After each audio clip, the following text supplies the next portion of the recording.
Hi there. I'm so happy you're here. Your time is precious, and because of that, I want to let you know right away what you'll gain by listening to the very last second of this episode. My conversation with Ralph Fletcher focused on his concept of Greenbelt writing. In the words of Barry Lane, it's the writing kids love to do when no one is looking over their shoulders. In this bonus episode, I offer my insights about the power of writers' notebooks as essential spaces for creative freedom and authentic expression.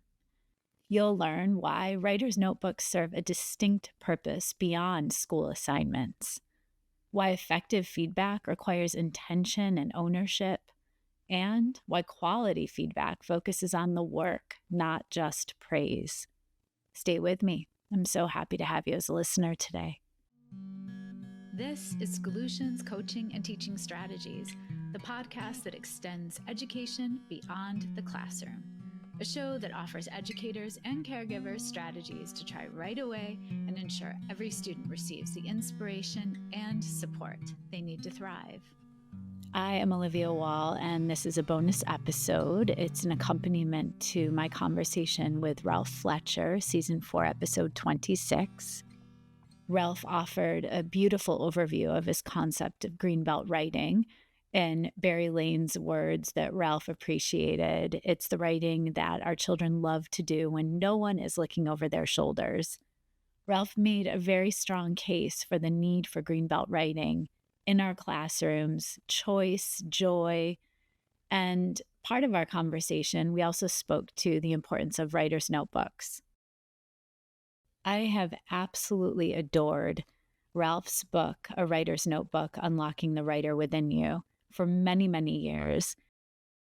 When I was teaching grades K through 2, my children had writing folders, and in those writing folders, they would be able to pick and choose from a variety of paper choices, usually matched to the genre or mode of writing that we were learning within.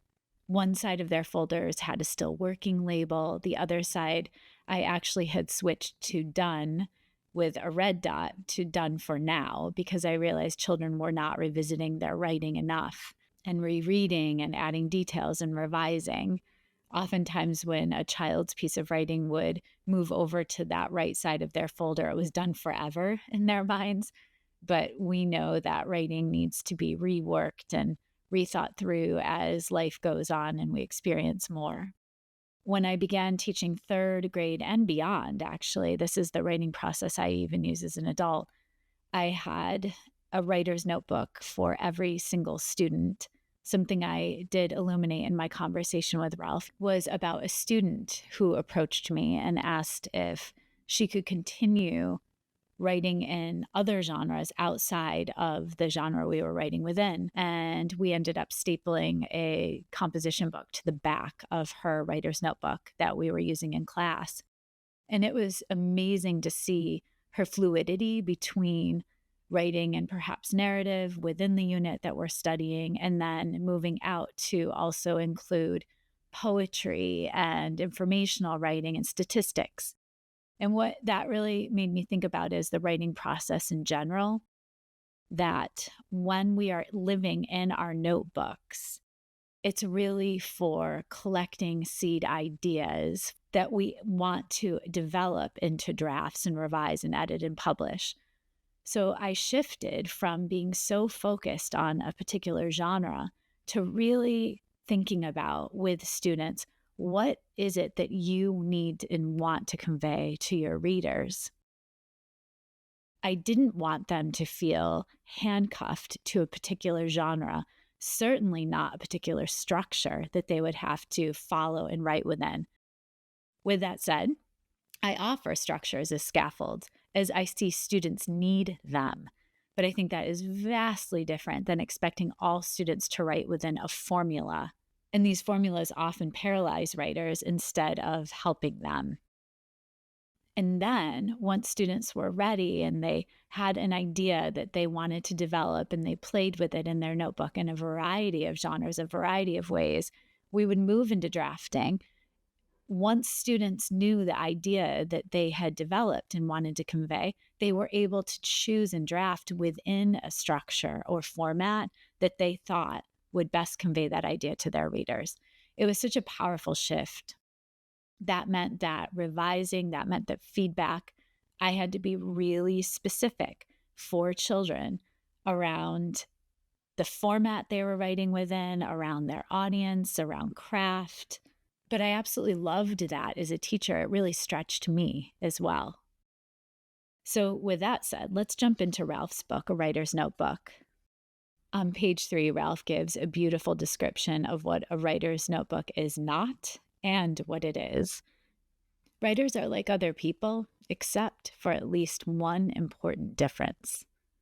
Other people have daily thoughts and feelings, notice this sky or that smell, but they don't do much about it. All those thoughts, feelings, sensations, and opinions pass through them like the air they breathe. Not writers. Writers react, and writers need a place to record those reactions. That's what a writer's notebook is for. It gives you a place to write down what makes you angry or sad or amazed, to write down what you noticed and don't want to forget, to record exactly what your grandmother whispered in your ear before she said goodbye for the last time. A writer's notebook gives you a place to live like a writer, not just in a school during writing time, but wherever you are at any time of day. I've realized at this point in my life, I have so many writer's notebooks that I've collected from all different phases in my life. And I've also begun to collect different digital formats of notebooks. For me, another critical aspect of being a writer is getting a response from other writers or feedback from other writers. And chapter 17 in this book speaks to that. Ralph cautions us, choose carefully when you're looking for someone to respond to your writing. He offers some criteria for how we can choose. He says, pick someone who you trust and respect, is a good reader, and will read your piece with an open heart. After you choose that person and they agree to read your work, make sure you tell them what kind of help you need. He goes on, for instance, you might ask, does it make sense? Where did you get confused? Does the ending need work? And then he shares examples of where feedback from someone else helped him strengthen a piece of his own writing. So let's pause there, because as an adult, I love the idea of having really clear criteria of who I am asking to help. I need to trust and respect them. They need to be good readers, and they need to read the piece with an open heart. I also think this resonates and speaks to how we need to live as adults when children have to be vulnerable with us as their teacher to share their writing. They don't get to pick. We're it. They can choose other people that they want to share their writing with. But there is a real sense of humility and just being vulnerable that when you share your writing with someone else. So are we someone that our students trust and respect? Are we readers and writers ourselves? Can we read each child's piece of writing with an open heart and an open mind, setting aside biases of all of the things we may think that they are or are not as writers? And then I go on to page 190, and Ralph reminds us, nowadays, it's easy to get feedback on your writing from others using technology like Google Docs, Microsoft Word, but he cautions us, don't limit yourself to this kind of response, however easy and convenient it might be. If possible, I'd encourage you to get together with actual people at a specific time and place. Meet after school in the library with someone who's willing to read your work, or start a writing club at school. There's something powerful about getting together in person with other writers. Here are a few tips for how to get the most out of these writing get-togethers. And these tips are amazing. Ralph says, keep it small. 4 people is about the right number. Divide the time up so everybody gets a turn. Appoint someone timekeeper so one person doesn't gobble up too much time. We've all experienced that. If the pieces are long, send a copy to each member ahead of time so everyone can read the material before you meet. Try to keep the vibe positive and supportive. And Bring snacks or finger food if that's allowed. And then in parallel practice, just like he mentions earlier, once you're together, how can you help each other as writers? Ralph says, first remember that the writer, the ones getting the help, should be in charge of their time. It's useful to first ask the writer, what kind of response would you like? Sometimes the writer just wants to read it out loud. Others, the writer might want to know, is it boring? Does this make sense? Does this situation seem believable? Is there any part where you got confused?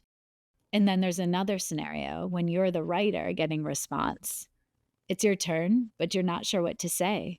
In that case, you might ask, what parts or lines work best for you? Do you have a suggestion for how I could make it better? When you're the person giving response, sometimes you're not sure how to respond. Always begin by listening carefully.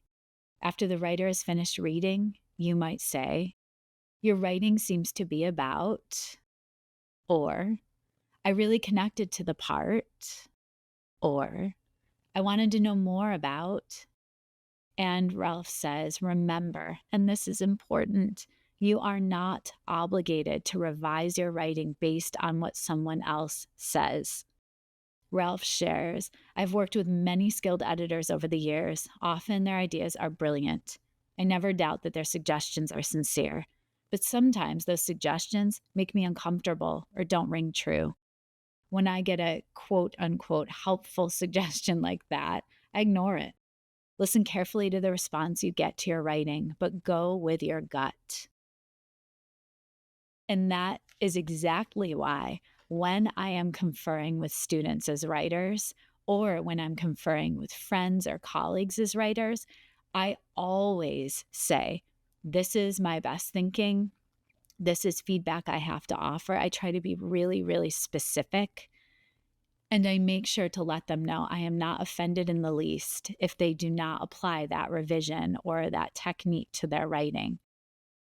Do we offer that sense of openness to our children when we're meeting with them as writers, when we offer a possible lead or a different way to phrase an experience they're living? Do we let them have choice and autonomy over whether they apply that to their writing or whether it rings true to them? It should be the same parallel practice that we want as grown-ups. And I want to linger a bit with that idea of feedback. I've been doing a deep dive into John Hattie's book, Visible Learning for Teachers, Maximizing Impact on Learning. It's amazing and extraordinarily helpful. I've been revisiting chapter 7 around feedback. The chapter is called The Flow of the Lesson, the Place of Feedback. And after reading this chapter several times, on page 135, it really strikes me, and I've shared this with many coaches and teachers, around the different levels of feedback, but specifically the self level.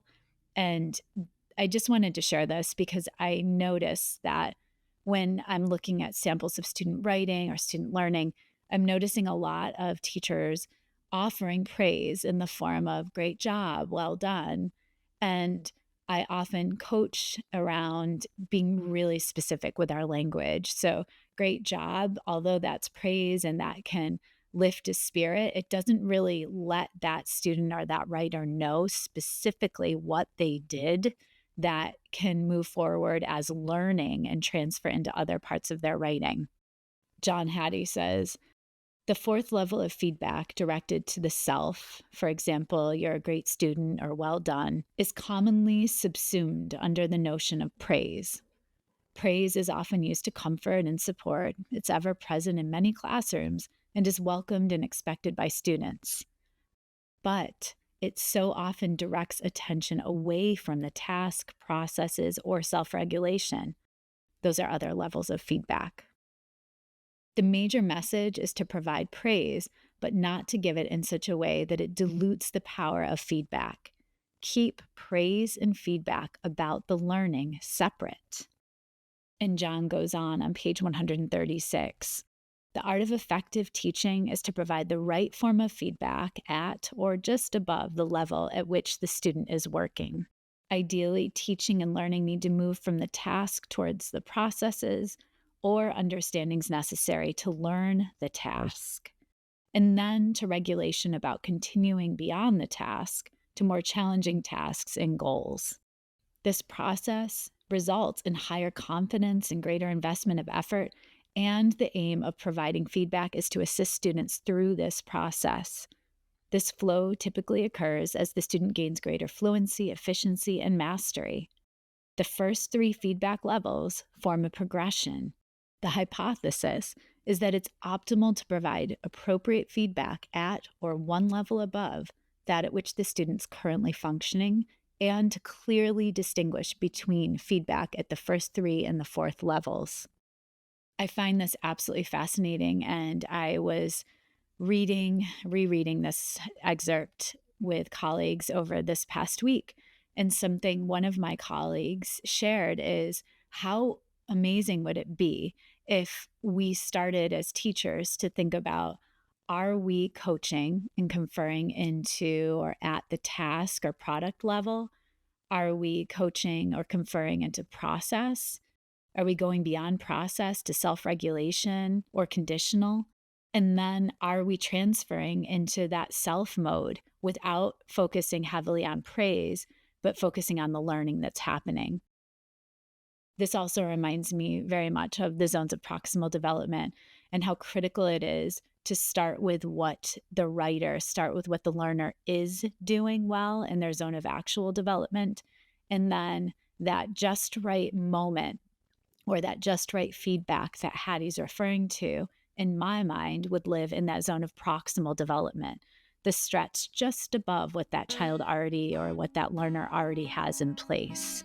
I hope this is helpful and a great refresher on the purpose of a writer's notebook and the importance of choosing who we want to receive feedback from based on our needs as writers and readers and literate beings in the world.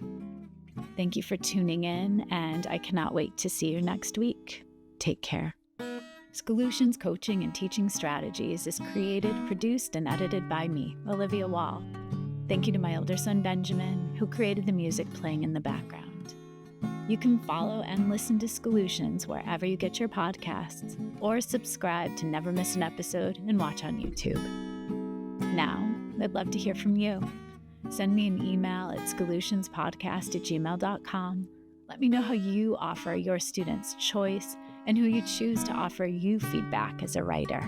Tune in every Monday for the best research-backed coaching and teaching strategies you can apply right away to better the lives of the children in your care.